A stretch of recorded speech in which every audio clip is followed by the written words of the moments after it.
Okay, so I've said that I'm interested in working out what is the d of t comma x, that little red band. But as I explained, we have to concentrate on the green band because it's the green band that flows to where the red band is.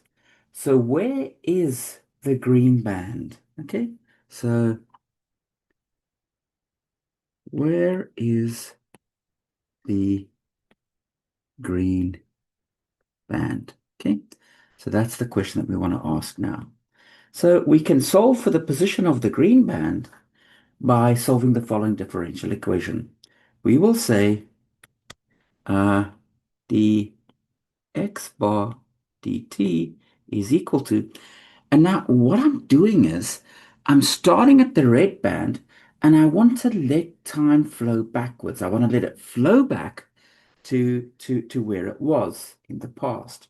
So because I'm reversing time, because I'm flowing backwards, I'll take a minus v of x, and that's going to let me calculate where the red band was in the past. And of course, this is a first order differential equation, so I have to set some initial conditions. Well, I want x bar at naught and x to be equal to x, because at time is equal to naught, this green band will be sitting at the red band, and if I let it flow for some time t, it'll keep flowing back into the past. So that's why we need this minus sign, because we have to flow back into the past to figure out where this red band was in the past, so at the green band, and that's what flowed to give us the red band right now. So with that logic, I hope it's clear why we need this minus sign in this equation here. And also now let me tell you what is the solution for this density of bacteria, d of t comma x is equal to, it'll be some function, some arbitrary function, depending on the initial profile of the bacteria, as a function of x bar t comma x, and x bar, we just solve the equation above, and then we have the exponential of an integral from naught to t dt primed, and we've got rho of x bar of t primed and x.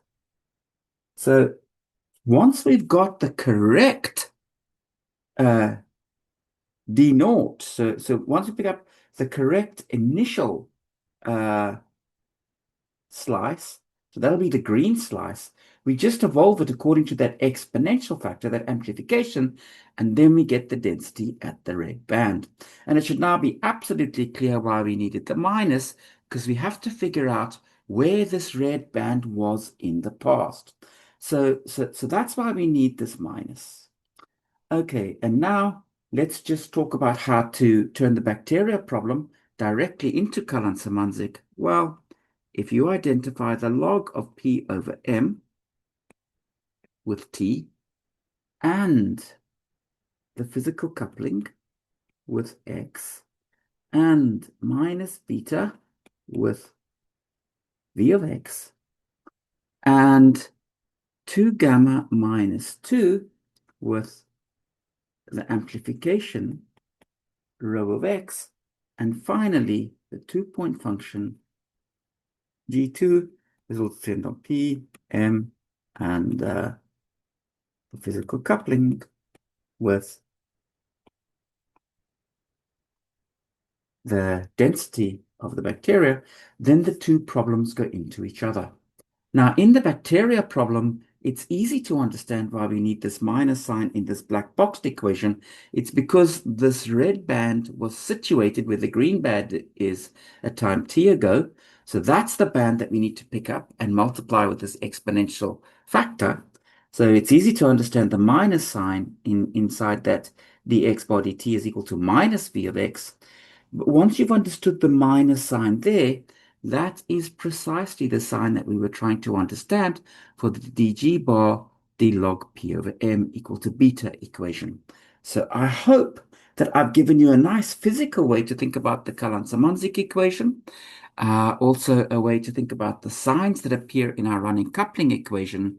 And as soon as you've understood it in this nice physical model of the bacteria, then by the mapping that we've just outlined, you've understood the problem for the Kalan-Semantic equation too. Good. So that's the resolution of the puzzle.